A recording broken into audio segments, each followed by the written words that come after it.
Ahí, ahora sí estoy grabando. Entonces, para la gente que no se pudo conectar hoy día y va a ver la grabación, entonces le vuelvo a contextualizar, ¿no? Que la idea es que partamos, la idea es que partamos conversando un poquito sobre el PowerPoint, el video, si es que tienen alguna duda, si hay algo que les gustaría que yo volviera a explicar, tal vez, ¿no? Antes que pasemos al taller en grupos pequeños, porque había mucha información en el PowerPoint. Yo, por ejemplo, hice el ejercicio, se los mandé a ustedes y después me puse a escuchar el video. Y yo no sé cómo lo hacen ustedes, pero cuando yo escucho videos, estoy haciendo otras cosas en paralelo. Como que, y he visto que hay gente hace lo mismo que yo, como tratando de hacer más cosas porque tampoco es que los tiempos sobren. Entonces, como yo estaba trabajando en otra cosa, iba escuchando el video de fondo, algunas cuestiones como que tenía que volver al video y retroceder porque no había mucha información. Entonces, tal vez le pasó a alguien más lo mismo que a mí, por eso les pregunto si hay alguna cosa que les gustaría que les explicara mejor, si estuvo bien explicado, si se entendió bien todo el tema de los programas o las subvenciones. Profe, la parte de los supuestos a mí como que no me quedó muy claro, si lo puede explicar. Los supuestos sobre convivencia escolar. Ahí está. Ya, el supuesto 1 dice, convivencia y prevención de la violencia escolar no son sinónimos. El segundo, la convivencia escolar es un proceso social. Y el tercero, la convivencia escolar es un fin en sí mismo y requiere un enfoque ético, inclusivo y situado.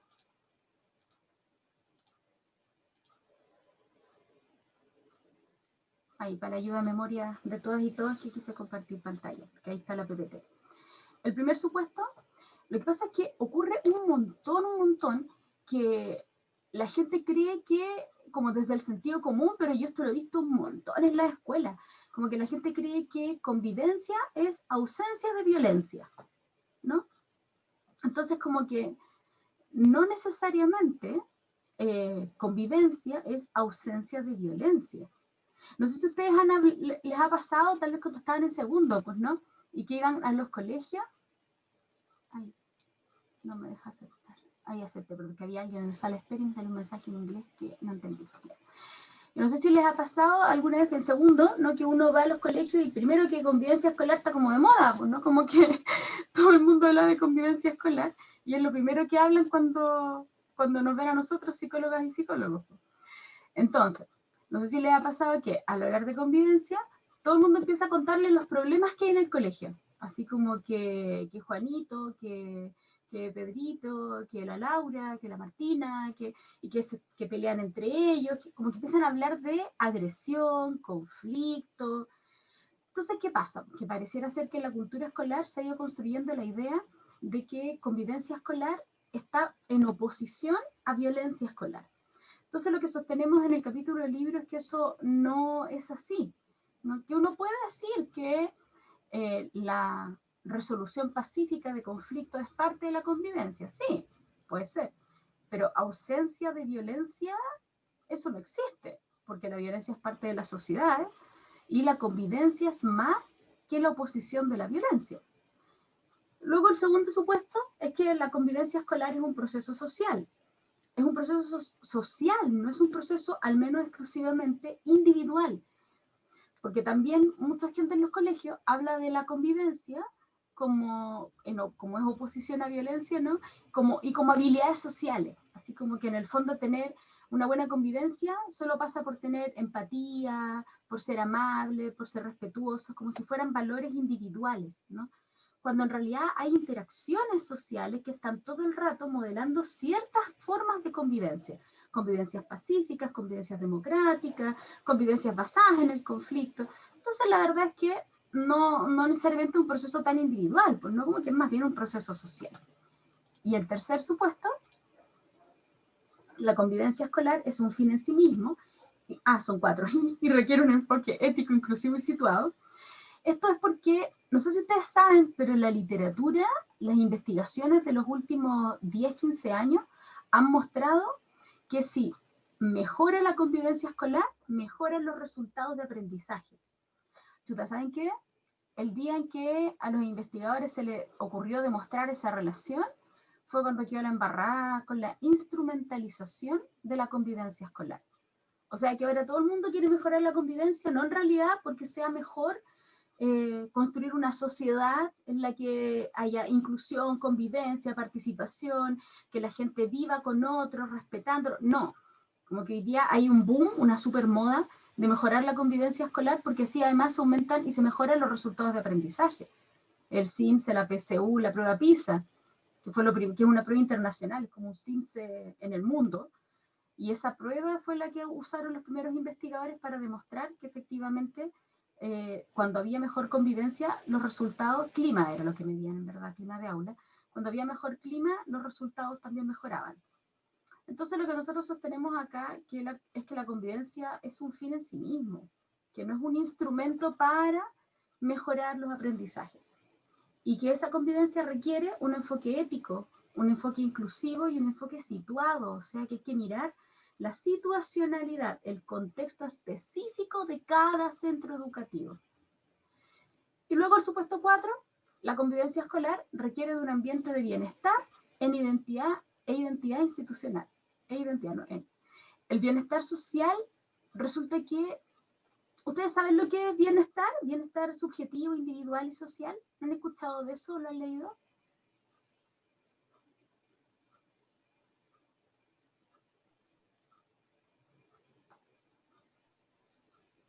Relacionado con la satisfacción de necesidades básicas.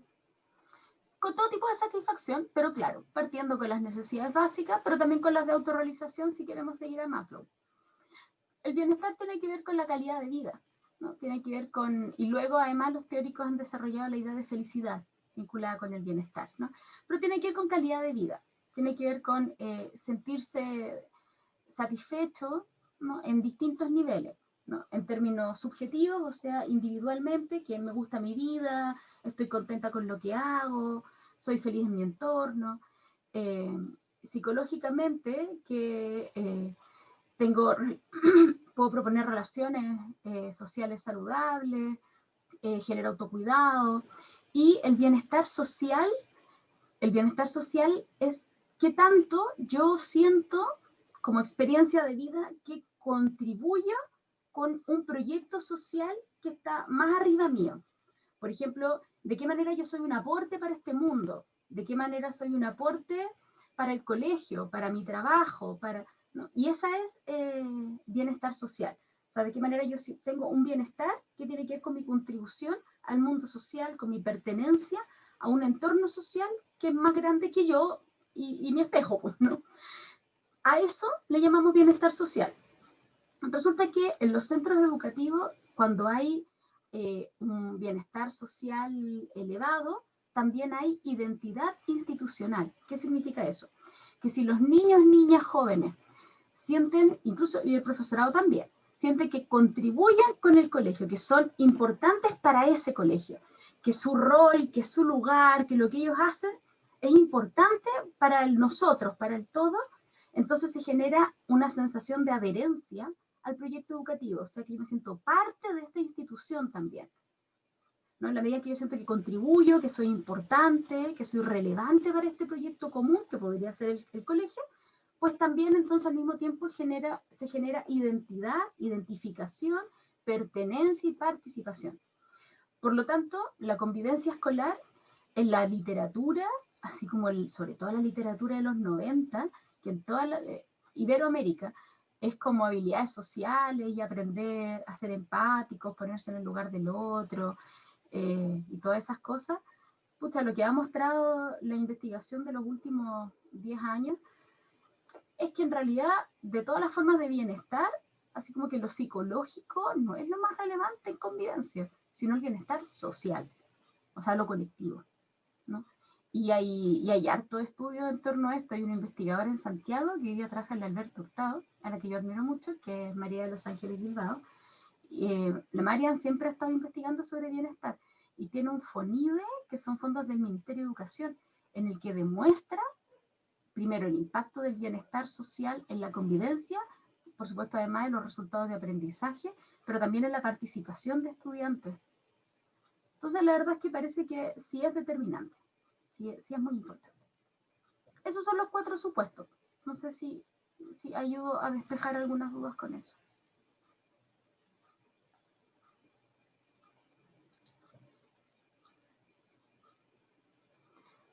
alguna otra duda de la PPT, de la presentación?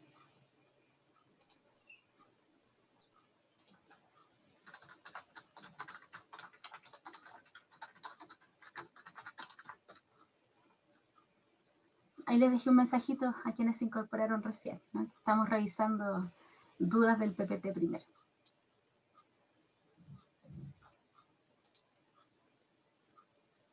De las personas que ingresaron ahora último, ¿tuvieron la oportunidad de ver el video y el PowerPoint? Sino para hacer así como un resumen macro. Sí, profe.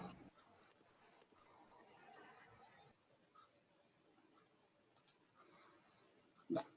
Entonces vuelvo a preguntar. ¿Tienen alguna otra duda de la PPT, del texto? Si tuvieron la oportunidad y alcanzaron a verlo. ¿Necesitan que les explique alguna cosa que nos haya quedado del todo claro? ¿O pasamos al taller en grupo?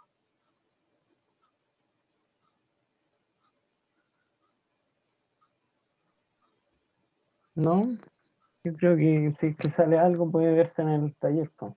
Sí, también es cierto. Ujú. Me falta revisar 7 pruebas y termino de revisar todas las pruebas. ¿Ah? En mi mente enferma yo pensé que me iba a demorar súper poco y la verdad es que no. No, porque además, como las estoy corrigiendo en el computador, lo que para mí no es muy habitual, le estoy poniendo comentarios, ¿no? Para que puedan ver sus pruebas y por qué le estoy asignando ese puntaje, y en eso me he demorado muchísimo más de lo que pensé. Pero me quedan 7 pruebas, termino, yo creo que termino de aquí a mañana, ¿ya? A propósito, porque yo les dije que hoy día les iba a tener las notas y no alcancé, pero me queda poquito, me quedan solo 7, se las termino de revisarlas y se las voy a enviar.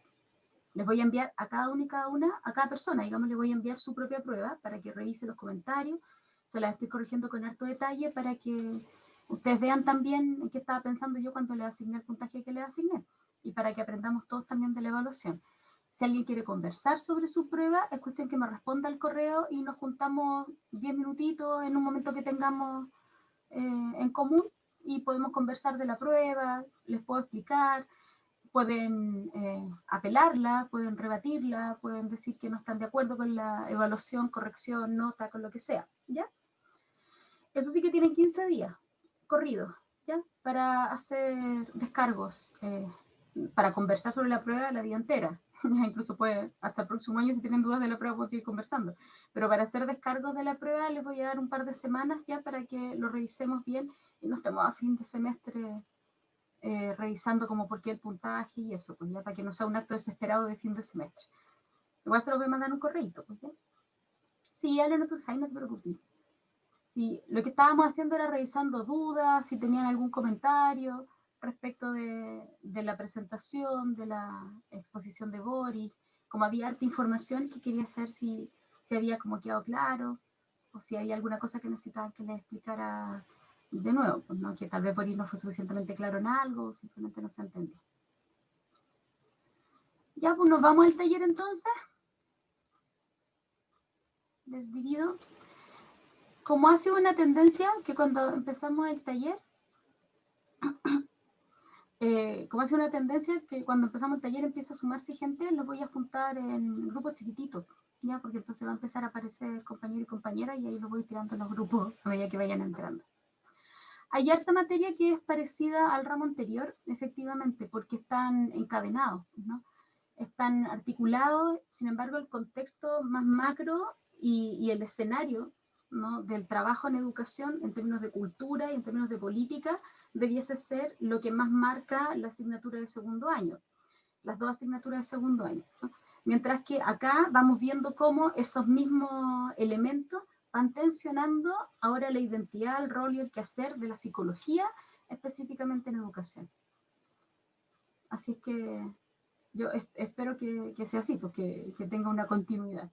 Si nos ponemos repetitivos, porque además somos un equipo algo fusionado, ¿no? Los profes de educa estamos todo el día hablando. Entonces, si nos ponemos muy repetitivos, nos avisan, pues ya, a ver si podemos ser un poco más creativos y dejar de repetir lo mismo en todos los ramos. Que una vez se no se da ni cuenta también, ¿no? Ya, lo voy a dividir en grupo entonces. ¿Tienen el taller? ¿Lo tienen a mano? Se los mandé al correo y está en el aula también. Sí, profe. Ya, acá. Vamos entonces a dividir grupos. ¿Cuántos habemos? ¿Cuántas personas somos?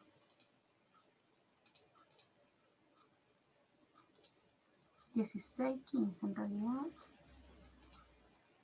Entonces,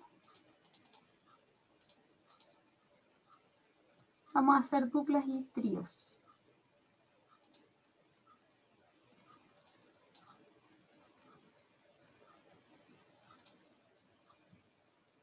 Ahí estamos. Les tendría que haber aparecido un mensaje para que se vayan a su grupo.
Hola Camila.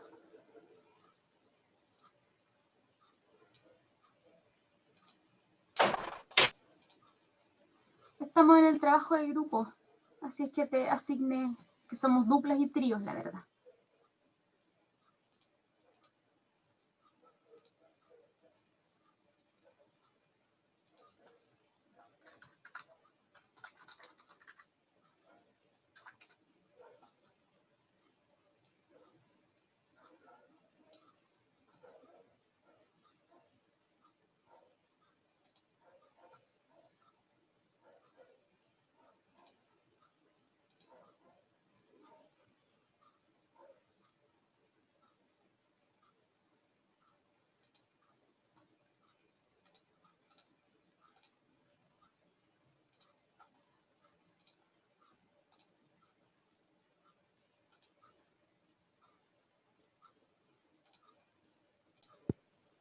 Ahí estoy grabando de nuevo, entonces volvimos del trabajo en grupos pequeños.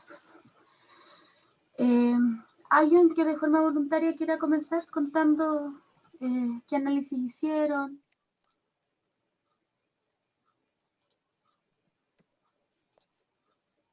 Recuerden que la pregunta de este taller, las preguntas eran ¿de qué manera emergen los supuestos planteados en el texto, en lo planteado, valga la redundancia, por la psicóloga en su entrevista? Si se presentan todos o solo algunos de los supuestos, qué tensiones tiene la colega para desarrollar los supuestos en su práctica.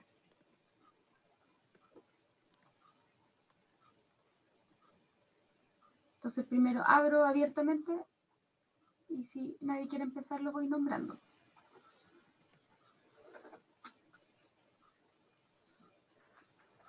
Voy anotando. Aquí voy sacando preguntas para la próxima prueba, ¿no? Profe, con mi compañero como que entendimos como diferente, como de forma diferente la entrevista, como lo que quería decir la encargada de la convivencia. Oye, interesante, pues si pueden compartir eso también con nosotros. Byron. Sí. No sé si yo parto o tú le dices a la profe. Si quieres, parte tú. Así como con la forma en que tú lo entendiste y luego yo. Ya. Que yo entendí que acá la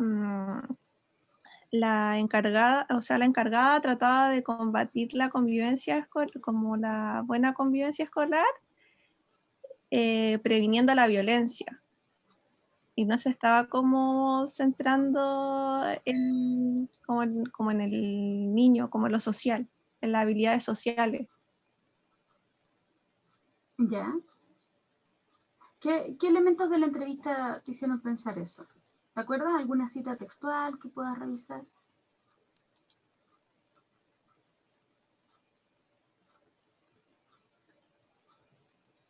Espera, estoy buscando. Sí, sí, tranquilo.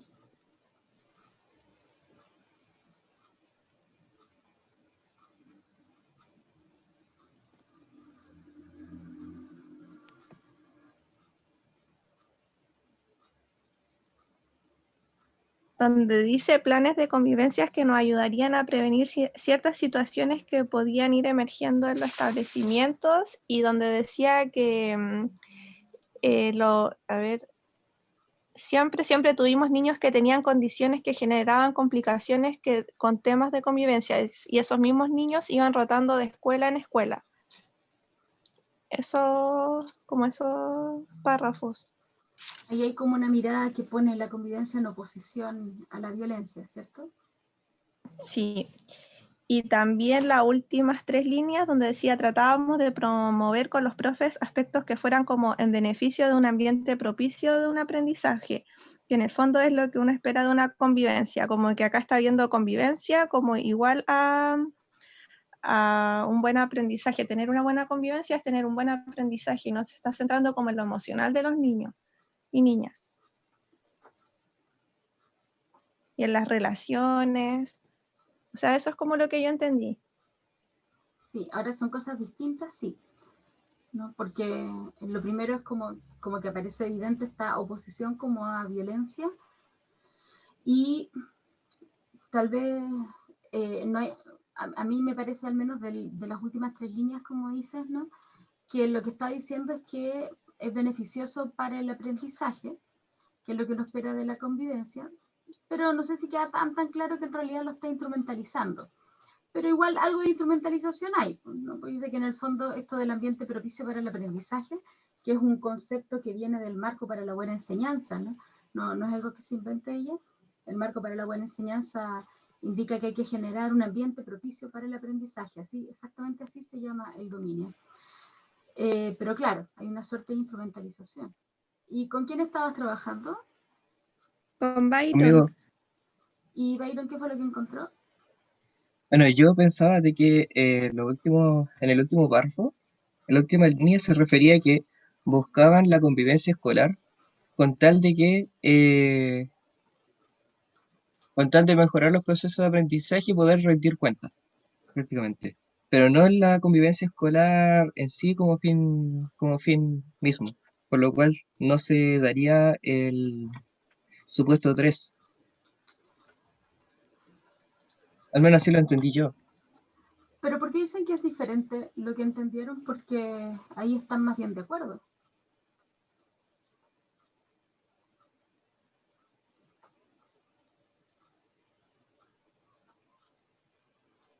Porque los dos Es que Byron, tú me habías, o sea, dijiste como que había como que ¿cómo se llama? La encargada de convivencia estaban como tratando de hacer como un buen aprendizaje, algo así. Ah, sí, Es que de que quizá el fin era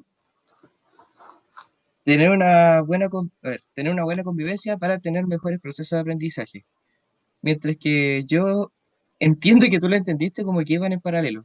Igual son dos formas diferentes de verlo. Pero haría falta más información para eso, para hacer esa distinción, yo creo. ¿Verdad que sí? Yo también creo que hace falta más información para hacer esa distinción. De todas maneras, pensar que pueden ir en paralelo, que está instrumentalizado, son dos conclusiones que uno podría sacar de la entrevista. Ahora, ella dice explícitamente sí en la entrevista, al final, ¿no? Que tratábamos de acá, en beneficio de un ambiente propicio de un aprendizaje, que en el fondo eso es lo que uno espera de una convivencia, ¿no? De una buena convivencia. O sea, lo que uno espera de una convivencia es un ambiente propicio para el aprendizaje. Entonces, claro, está vinculado con, es para el aprendizaje. Ahora, si eso es instrumentalizado o no, sí, pues, falta evidencia. Yo se lo preguntaba recién porque un ejercicio importante cuando uno hace análisis de casos, y acuérdense que acordamos que la segunda prueba era de análisis de un caso, y por eso vamos entrenando este análisis en las clases. ¿Se acuerdan que llegamos a acuerdo en una de las primeras sesiones? Entonces, una de las cosas más importantes del análisis de caso es que uno selecciona la cita, ¿no?, que respalda el análisis que estoy haciendo. ¿Por qué? Porque uno puede decir cosas, por ejemplo, como las que dijeron ustedes, y luego decir, sin embargo, faltaría más información para poder concluirlo, ¿no?, de manera como más clara, ¿no?, o más consistente. Y eso uno también lo puede decir en un análisis de caso. Entonces, acá el caso, entre comillas, es nuestra entrevista, ¿no? Entonces, uno puede decir que aparece este tercer supuesto cuestionado, ¿no?, pero que de todas maneras falta información. Y aparece lo mismo también, pues, ¿no?, porque además que era que sí, súper poquito un extracto, una entrevista, ¿no?, pero también aparece esta mirada como en oposición hacia violencia, que uno podría decir que también falta información, que no está del todo claro que sea así, pero que hay luces, atisbos que nos hacen pensar aquello. Sí, súper. ¿Qué más? Profe, en nuestro grupo igual salió ese tema, como que ¿Ya?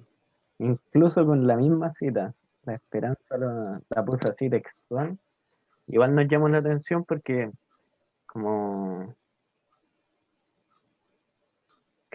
creíamos que eso igual viene desde el marco que da la ley de violencia escolar, po. O sea, el conceptualizar la convivencia como la ausencia de violencia que tiene la psicóloga igual, po. Y igual la conversación que tuvimos igual fue un poco complicada porque como fue por el chat, no alcanzamos como a hablar de todo. Igual una de las tensiones que podría influir en que se haya como individualizado la intervención, por ejemplo, del equipo de convivencia, como en los niños pertenecientes al PIE, podría ser igual la gran cantidad de escuelas que tenían a su cargo, po. Como que igual es difícil hacer un trabajo como más focalizado si tenéis 26 escuelas a las cuales tenéis que eh, gestionar y acompañar en el proceso. Sí. Y más si tenéis que rendirles cuentas, porque eso es lo que habla harto, como que tienen que estar ahí, por ejemplo, apagando los incendios de los reclamos para que no llegue la superintendencia. Y esos reclamos eran como en su mayoría relacionados al PIE.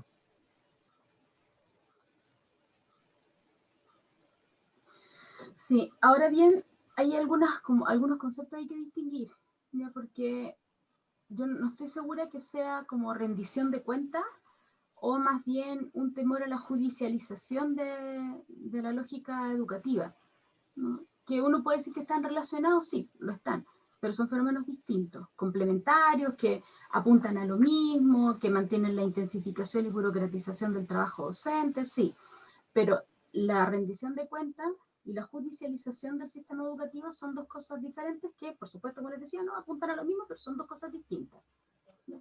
Un poco para que también vayan haciendo ustedes la distinción. Por ejemplo, recién cuando Byron decía que tal vez esto de ocupar la convivencia pensando en el aprendizaje o para el aprendizaje podía ser una forma de rendición de cuentas, es más una instrumentalización que una rendición de cuentas. La rendición de cuentas implica que tienes que estar mostrándole a otras personas permanentemente lo que estás haciendo, ¿no? Entonces, y aquí lo que hay más bien es como una suerte o a lo que te refieres tú al menos, César, ¿no? Como una suerte de defensa permanente o precaución constante, culturalmente instalada para evitar sanciones posteriores. Y eso es más bien como la precaución en un sistema que está judicializado, en el cual la Superintendencia de Educación actúa como si fuese un juzgado, ¿no? Sancionando, vigilando, controlando, en fin. Ahora sí, por un lado, efectivamente, tanto las políticas, las leyes, las normas, como las condiciones estructurales favorecen o dificultan una cierta manera de actuar. Pero lo que no podemos olvidar nosotros en particular, porque estamos estudiando psicología y no sociología, es que las fuerzas estructurales nunca son determinantes y que hay muchos factores que son culturales y que se sostienen desde abajo hacia arriba, que vienen desde las bases. Se los digo a propósito de que uno podría concluir que la ley de violencia escolar ofrece una mirada implícita de convivencia en oposición a la violencia, ¿no? Como ausencia de violencia. Sin embargo, la ley de violencia escolar no es una ley de convivencia, es una ley de violencia, que se encarga de explicar qué es la violencia como acoso, ¿no? Y de qué manera el acoso se puede prevenir y se puede intervenir. Por lo tanto, en rigor, no es una ley que esté muy preocupada de la convivencia. Por eso es que habla todo el rato de violencia. Pero también uno podría pensar que el escenario o las condiciones de trabajo de los equipos de programa de integración escolar, que efectivamente en el sistema público, en el sistema municipal, es poco común ver que haya un equipo PIE en un colegio. La tendencia es que hay un equipo PIE que se mueve por varios colegios y que evidentemente tomar un número importante de colegios dificulta un trabajo articulado, organizado, interdisciplinar, que esté en vinculación con la cultura escolar. Sí, pero una cosa es que el PIE se mueva en distintos colegios y otra cosa es cómo el PIE colabora con los procesos de convivencia, ya que la gestión de la convivencia escolar no es responsabilidad del PIE. La gestión de la convivencia escolar es responsabilidad del encargado o encargada de convivencia escolar. Entonces, lo que quiero decir con esto es que tanto las condiciones laborales, que son estructurales, ¿no?, como las normativas, las políticas o las leyes, sí condicionan, ¿no?, los significados sociales que construimos sobre ciertos conceptos. Sin embargo, los aspectos culturales son igual de importantes, ¿no? Entonces, y ahí yo creo que hay que ser cuidadosos, ¿no?, con ver cuáles son esos aspectos culturales. Porque si uno lo piensa, el lugar en el que psicólogas y psicólogos intervenimos, el lugar que nos compete a nosotros disciplinarmente, está mucho más cerca de lo cultural que de lo estructural. Es más probable que si estudiamos Derecho podamos intervenir las leyes que siendo psicólogas y psicólogos, por ejemplo, ¿no? Entonces, a nosotros, con lo que interactuamos todos los días, es con los fenómenos culturales, es decir, con el sistema de creencias que sostienen las propias escuelas hacia arriba. Ahora, eso no nos vuelve ingenuos, ¿no? Como de invisibilizar el papel de las estructuras sociales, de las normas o de las políticas.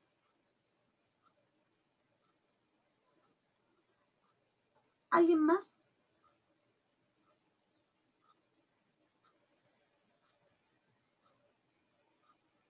Profe, a mí me quedó una duda respecto a lo que habló de la judicialización, como de, como que no entendí bien en verdad qué se refiere con eso. ¿Lo puede explicar un poco más, por favor? Sí. Mira, desde que en Latinoamérica las políticas educativas en convivencia escolar al menos, no solo, pero al menos, empezaron a ser impulsadas a través de leyes y de normas, es que aparece un fenómeno que se llama judicialización de la educación. En la América Latina, porque esto no es solo en Chile, en América Latina, desde el año 2010 en adelante, la UNESCO comienza a impulsar la creación de leyes en materia de convivencia y violencia escolar. Cuando hay una ley, lo que aparece automáticamente es un castigo, porque las leyes las construye el Congreso para regular lo que está permitido y lo que está prohibido. Antes del 2010, en la década del 2000, en la década de los 90, las políticas en convivencia escolar eran políticas. Y una política es un libro, ¿no?, un librito, que da orientaciones generales, pero que no castiga si tú no la cumples, ¿no? Las políticas son solo eso, son orientaciones. En otros países las políticas son orientaciones que tienen, en Perú, por ejemplo, tienen recursos asignados y generan planes de acción, son instrumentos de apoyo. Esas son las políticas. Pero las leyes no son instrumentos de apoyo. Las leyes son instrumentos de vigilancia, control y castigo. Entonces tienen lógicas distintas. Desde el año 2010 y ahora especialmente en Chile, la educación se empezó a regular con leyes. Anteriormente se regulaba con políticas, que son orientaciones, recomendaciones, sistemas de apoyo. Hoy día tenemos una cosa mixta, porque tenemos leyes que controlan, vigilan y castigan, que penalizan y sancionan, y tenemos también políticas que apoyan, financian, respaldan y orientan, y convive todo al mismo tiempo juntos. Entonces, cuando empiezan a existir leyes, como la ley de violencia escolar, la ley de formación ciudadana, ¿no? Y así otras leyes, que en el fondo si tú no las cumples, te multan, ¿no? Que es como pasarse un semáforo en rojo. Si tú te pasas un semáforo en rojo, te multan, porque la ley de tránsito explica qué es lo que está permitido y qué es lo que está prohibido. Si tú haces algo que está prohibido por ley, te tiene que dar una sanción, dependiendo de qué ley, si la sanción es penal, es civil, ¿no? Pero una sanción. La ley de violencia escolar, entonces, si la incumplen los colegios, también arriesgan una sanción. Y desde el año 2013, si no me equivoco, es que está en funcionamiento el órgano que va a aplicar esa sanción, ¿no? Porque ¿qué sacas tú con tener leyes si nadie va a fiscalizar que se cumplan y nadie va a aplicar la sanción? Eso en derecho se conoce como letra muerta, no sé si lo han escuchado, que son leyes que da lo mismo, nadie las fiscaliza. No se pueden sacar fotos en el metro, por ejemplo, ¿sabían ustedes? Es una ley, pero si no hay nadie fiscalizándolo, todo el mundo se va a sacar selfie y foto en el metro. Entonces, las leyes además, para que efectivamente, ¿no?, cumplan su función perversilla, si uno quiere, pues, ¿no? Pero su función de sancionar, vigilar, castigar y controlar, requieren que alguien fiscalice el cumplimiento de la ley. Y esa es la Superintendencia de Educación. Entonces, si alguien fiscaliza una ley en educación, lo que estamos haciendo, en términos más simples, es mirar a la educación como si fuese un sistema penal, ¿no? Y por lo tanto judicial. Cualquier persona puede poner una denuncia contra un colegio en la Superintendencia de Educación. Y la Superintendencia tiene que investigar esa denuncia, revisar antecedentes y llegar a una conclusión como si fuese un pequeño juicio. Y esa conclusión puede ser favorable para el colegio o puede implicar una sanción para el colegio que se refleja en una multa económica. Entonces, todo ese proceso es nuevo, entre comillas, llevamos 10 años, pero no tiene más de 10 años como antecedente en Chile. Y entonces, como parece que aplican lógicas del mundo judicial al sistema escolar, es que al fenómeno se le ha llamado judicialización de la educación. En otros países, como en México, por ejemplo, tú puedes llevar a los tribunales de justicia al profesorado. El órgano es mucho más complejo que la Superintendencia de Educación, por ejemplo, en el caso chileno. Y ahí uno ve más fuerte aún la judicialización. No sé si lo expliqué más clarito. Sí, sí, me queda mucho más claro. Y entonces, claro, pues vamos viendo cómo ciertas dinámicas que ya no tienen que ver solo con lo cultural, es decir, con estos supuestos y con cómo entendemos entre todas y todos lo que es convivencia, también terminan impactando y afectando a la práctica de psicólogas y psicólogos. No es un tema menor porque la verdad es que la mayoría de los encargados de convivencia escolar y las encargadas de convivencia escolar en Chile son profesoras y profesores, ¿ya? Pero cada vez hay más trabajadoras sociales y psicólogas y psicólogos. Entonces es un rol en el que nos hemos empezado a vincular. El extracto de entrevista es de un proyecto de investigación de Boris, y él lo que está investigando es cómo se articula, ¿no?, el rol de encargado o carga de convivencia escolar con el del programa de integración escolar. ¿Y qué pinta la psicología ahí entre medio? Porque hay muy poca investigación al respecto, ¿no?, de cómo nos movemos en estos puntos de encuentro entre inclusión, integración y convivencia. ¿Alguien más quiere decir algo?